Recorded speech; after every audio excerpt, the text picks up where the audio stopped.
Welcome to Telugu one news. నేను మహాలక్ష్మి. మంత్రి రోజా వైసీపీలో ఫైర్ బ్రాండ్గా గుర్తింపు పొందారు. జగన్పై ఏగ వాలనీయకుండా రోజా తన మాటల గారడీతో విపక్షాలపై ఇష్టారీతిగా రెచ్చిపోతుంటారు. అదే సమయంలో ఆమె తన నోటి దురుసును సొంత పార్టీ నేతలపైన ప్రయోగిస్తుండడం కద్దు. అందుకే పార్టీ తరపున ఎంత ధాటిగా మాట్లాడినా ఆమెకు పార్టీలో ఎటువంటి మైలేజీ రాని పరిస్థితి ఉంది.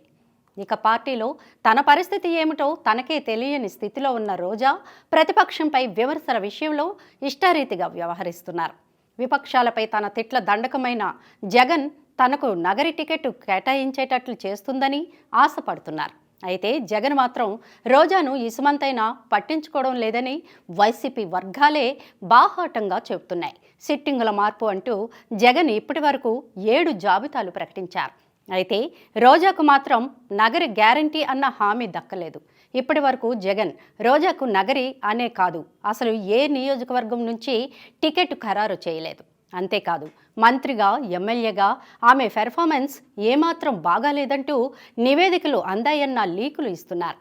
నగరిలో ఆమెకు పోటీ చేసేందుకు ఛాన్స్ ఇస్తే ఓటమి ఖాయమని పార్టీ శ్రేణులే చెబుతున్నాయని అంటున్నారు. ఇక దాంతో రోజా పొలిటికల్ కెరీర్ ప్రస్తుతం వెంటిలేటర్ల మీద ఉందని భావించాల్సి వస్తోందని పరిశీలకులు విశ్లేషిస్తున్నారు.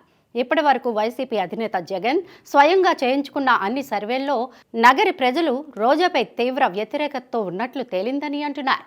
అవినీతిలో రోజా క్వీన్ అన్న భావన అక్కడి ప్రజల్లో ఉందంటున్నారు. భూములు, మట్టి దోచుకున్నారని విమర్శిస్తున్నారని సర్వేల్లో తేలింది.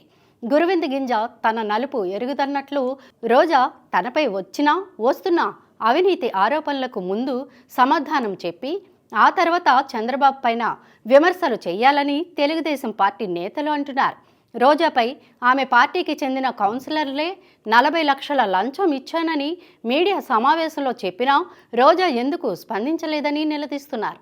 ఇక రోజాకు మద్దతుగా వైసీపీ నుంచి ఒక్కరంటే ఒక్కరు కూడా ముందుకు వచ్చి మాట్లాడడం లేదంటే ఆమె అవినీతికి పాల్పడినట్లే కదా అని ప్రశ్నిస్తున్నారు. ప్రతిపక్ష నేతలపై నిత్యం నిరాధార ఆరోపణలతో విరుచుకుపడుతున్న రోజాపై సొంత పార్టీ నుండే అవినీతి ఆరోపణలు వచ్చాయని, పార్టీ కూడా ఆ ఆరోపణలపై మౌనం వహించడం ద్వారా రోజాపై వచ్చినవన్నీ ఉట్టి ఆరోపణలకు కాదని అంగీకరించేసినట్లయిందని అంటున్నారు. ఇక దీన్ని బట్టే పార్టీ ఆమెను పక్కన పెట్టేసిందని అర్థమవుతోందని, అయినా రోజా తెలుగుదేశం అధినేతపై ఆరోపణలు చేయడం అంటే ఆకాశం మీద ఉమ్ము వేయడంగానే భావించాలని తెలుగుదేశం నేతలు అంటున్నారు. తన రాజకీయ కెరియర్కు ఎండ్ కార్డు పడిందని రోజా ఇప్పటికైనా గ్రహించి ప్రత్యర్థులపై విమర్శలకు ఫుల్ స్టాప్ పెట్టి తన సంగతి చూసుకుంటే మంచిదని హితవు పలుకుతున్నారు.